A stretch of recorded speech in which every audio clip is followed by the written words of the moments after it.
come up with a soft and double sides pizza bowl of the size you chose.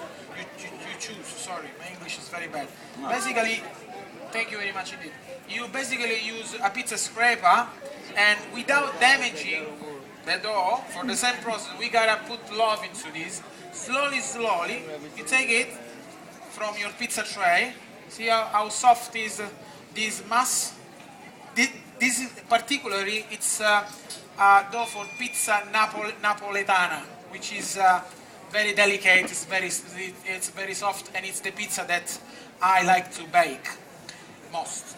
So basically, you put into the flour. You put a bit of flour on your on your bench, and you start to and you can start to stretch your pizza dough with your hands. You don't need a roller pin. As I said before, the roller pin will harm your final result, your pizza dough. You start to stretch it by hand. Enzo, do you want to try one?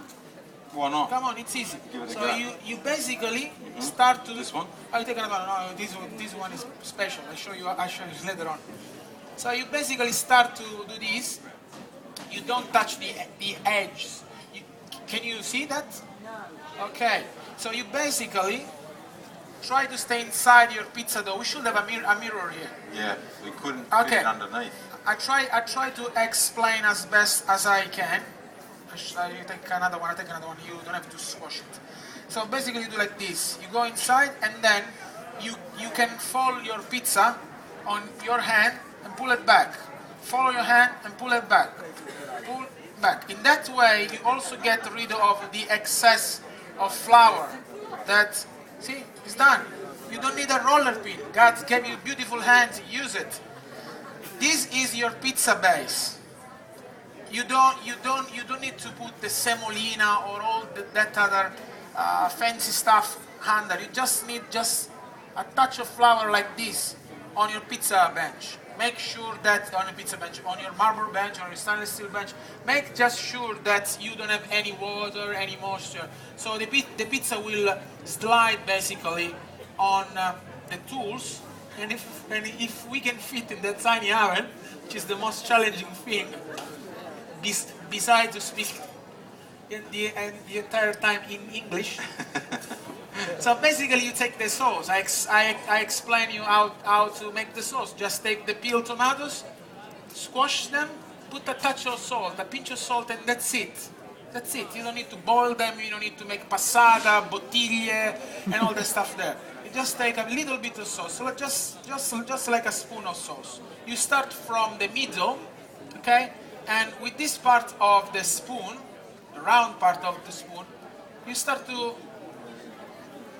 move it around. Stay far from the edge. You see how far I am staying from the edge? I don't go on the edge. First because it will look awful. Also because it will drip and will stick on the bench. So I stay far from the edges. Now, another key ingredient. Have you got a bit of oil? Yes, fantastic. See, we are improvising there. Nothing of this was planned. Trust me. You just say you gotta go there and demonstrate a bit of pizza. Say okay. Improvised. Improvise. Sorry. So you take the basil. You put the basil on your sauce, and that is why I don't blend any basil into the pizza sauce, because you will get bitter, will get whole. In this way here, it's fresh. You just put this, then you use your fior di latte or bufala mozzarella or whatever you want. But go easy. Don't put a lot of topping. Use quality toppings, and don't overdo it with flavor. If you use, you should have a main ingredient which will will be more present in your pizza, in your palate, and all the others are accessories. So they need to blend with that main ingredient, but not overdo. So basically, take, let's say, 50 or 70 grams of cheese. Just put on top of your pizza, but you gotta be fast in this process, especially if you're working on a bench. It will stick.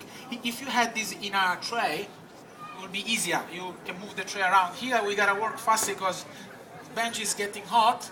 The oven, I hope so. We have to clean it. Yes, I had to clean it. To clean the wood fire oven, we use this nice brush here. It's a copper brush. This is good if you got a bit of. Anyway, you just use this because that will not burn. If you use a plastic one or a wire one, whatever cord, it will most likely burn. So we have a major problem with this oven, which as the floor moves a bit, there is a little step inside. We will cook the first pizza with a step. Okay, now another important thing. I am using this. Put a touch of flour of this, like a touch only, because you don't want to drag the flour inside the wood fire oven under the pizza. Because if you do that, the flour will burn, will stick on your pizza, and your pizza will be awful. In Naples, they do this by hands. They drag the pizza on top, hands. So if you hold this, I like to do both way. If it doesn't stick, we can drag our pizza on the pala. I was sticking a bit, talk too much.